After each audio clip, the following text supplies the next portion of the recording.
The secret of knowing how to live, the secret of success and happiness can be expressed in 3 words: oneness with life. Oneness with life is oneness with what is now. London, 1977. Russell Square Park lives an ordinary life. Birds are singing, dogs on leads are barking, hundreds of passers-by polish the park paths with their shoes. Running somewhere, rushing to do important things. And only one young man in this park takes his time. He just sits on the bench with a blissful smile and burning eyes. And he will sit on that bench for 2 more years. Crazy, I guess, you would think. So did the people who passed by him daily on their way to work. Some thought this strange young man was obsessed with dreams and wasting his life on them. Others thought he was lost and disconnected from reality. But how wrong they were. Who was he, that strange guy on the bench in Russell Square Park? None other than Eckhart Tolle, the New Age spiritual teacher. A man who learned enlightenment and shared his unique experience with the world. Sitting on a bench in a London park, Eckhart Tolle relished the state of awareness and the true joy of enlightenment he had just discovered. For 29 whole years he had been blind and, as it turned out, completely unlived. He existed, hidden somewhere in the depths of his own shell, woven of opinions, judgments, fears, doubts, and stereotypes. Wandering among voices and intrusive thoughts. But now he knew the true nature of being and his own self. He had attained enlightenment. Eckhart Tolle's teachings are filled with deep esoteric meaning, and not everyone can grasp their true message. One day Eckhart made a remarkable discovery. He realized that human fears, anger, dissatisfaction, anxiety, and other feelings denigrating the mind and soul is an illusion created by our mind, in the captivity of which is the true self. Yet the door to pure happiness, freedom, wholeness, and self-development is within ourselves. It has always been there, but in order to see it and open it, one will have to overcome many barriers meticulously constructed by the mind. Tolle's philosophy teaches people how to live rather than exist. He shows how to break the shackles of unconsciousness and stop being a hostage of your own mind. Eckhart Tolle's journey into the spiritual world began, as is often the case, through pain. Eckhart Tolle was born on February 16, 1948, in the small town of Lünen, Germany. Just like the majority of young people in post-war Germany, Eckhart's childhood was full of hardship, heartache, and conflict. Family quarrels and bullying at school planted the seeds of fear and doubt in the little boy's mind, which in adulthood grew into a serious depression with suicidal tendencies. Now Eckhart is 73 years old, and looking at this full, harmonious, and radiant man, it is impossible to assume that once he seriously thought about death. At the age of 19, suffering from depression, Eckhart moved to live in London and began his studies at the University of London. At that time, he studied the hidden possibilities of the intellect. In 1977, Eckhart entered Cambridge University. It was 1977 that became a turning point for him. He experienced a profound inner transformation. Transformation of consciousness and the beginning of a spiritual journey. For years, depression was Eckhart's constant companion.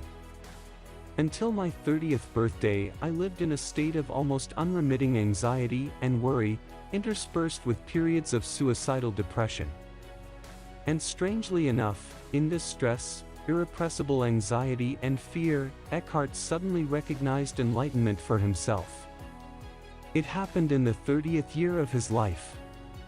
It was at that time that Eckhart was going through another period of depression.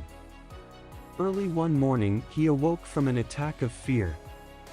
Panic anxiety enveloped the mind, shackled the body, and penetrated into every corner of the soul. The room and the furniture in it, the sounds outside the window, and absolutely everything around him suddenly became alien and threatening.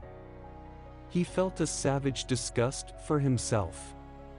He saw no point in his existence in this endless pain. He gasped with horror. In his head, like a broken record, he repeated the thought, "I can no longer live with myself." And suddenly, all of a sudden, I realized how unusual and original the thought was. Am I alone, or am there two of me?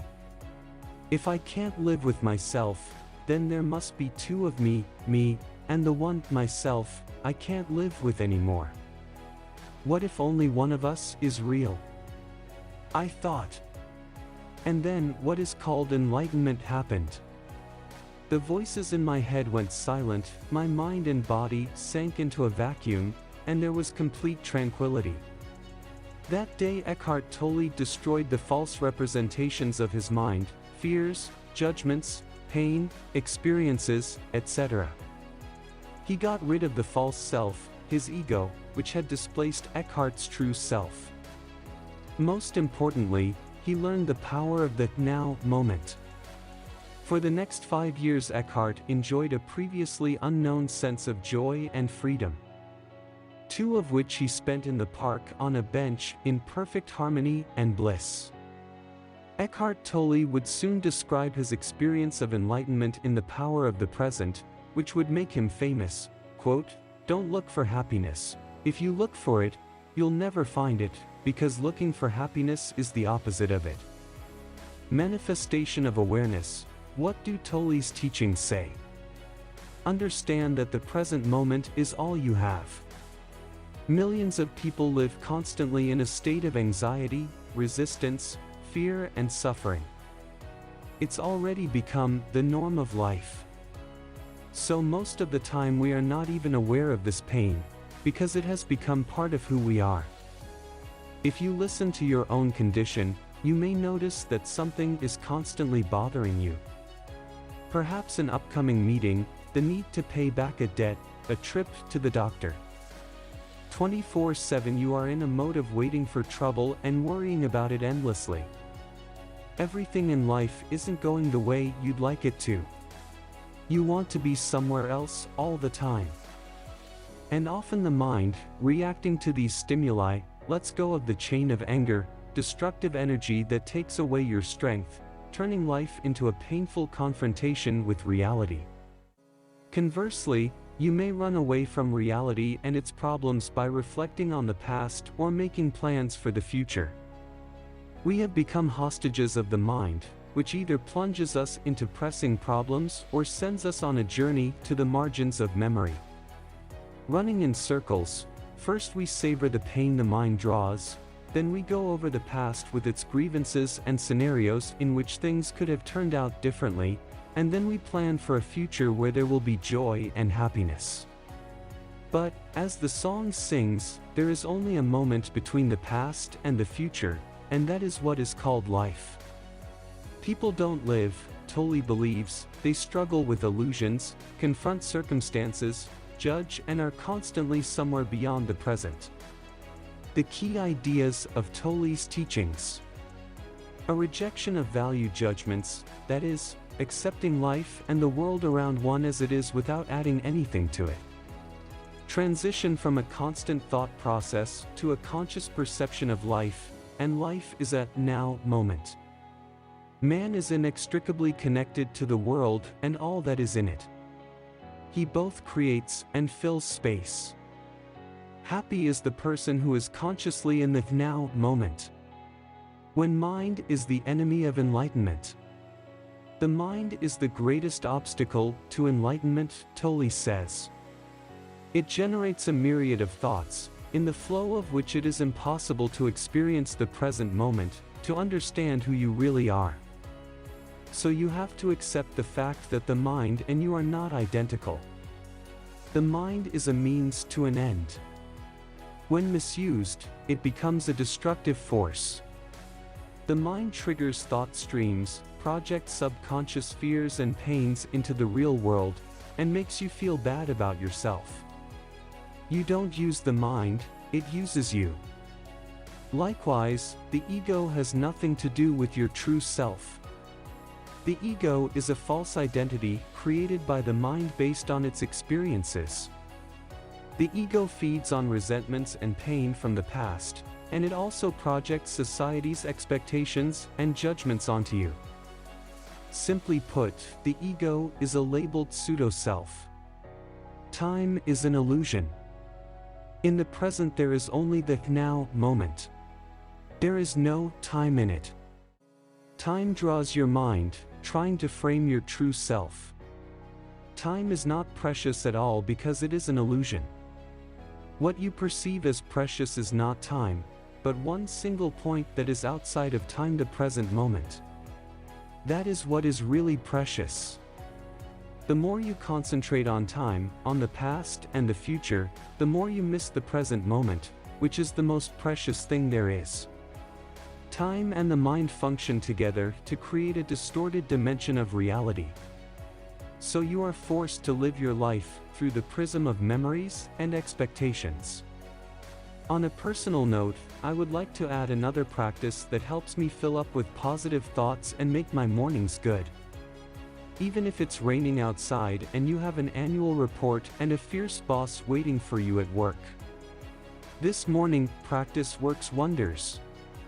Where is the key to happiness? The teachings of Eckhart Tolle, the key to awareness, knowledge of their true self, and the ability to live in the moment. In fact, it is the key to happiness and pure joy hidden within ourselves. Tolle compares people to the beggar in the ancient parable who sat on the chest of gold all his life, asking for alms. And wealth has always been literally right under his nose. It is possible to find peace and harmony in the soul without fundamentally changing the course of your destiny, but simply by realizing who you are on the deepest level. To do this, of course, you will have to attain enlightenment. Most people, including even those engaged in the spiritual development of the individual, have a false idea of enlightenment. It is believed that only a chosen one, a sage who has devoted his life to the search for truth, can become enlightened. That this is a mystery that is beyond the comprehension of the common man. But look at Eckhart Tolle himself. Does he look like a gray-bearded old man? Look at the recordings of his performances, and you will see the most ordinary man of typical European appearance. Certainly, there is some inexplicable light in him that attracts people. But he's just like you and me. Because actually the state of enlightenment is the most natural thing for man. It is a return to the true self, to the true nature of essence. To attain enlightenment is to rise above thought. In the state of enlightenment, one continues to use the capacity of the mind, but one does so with a much greater degree of efficiency and concentration. When there is a need to engage the mind, especially if a creative solution is to be found, moments of reflection are interspersed with moments of silence, consciousness without thoughts. Only by this alternation of states does thought gain true power. Eckhart Tolle's practices, which will help to feel the moment of the present. Conscious breathing. Breathing is the most natural thing we do by default.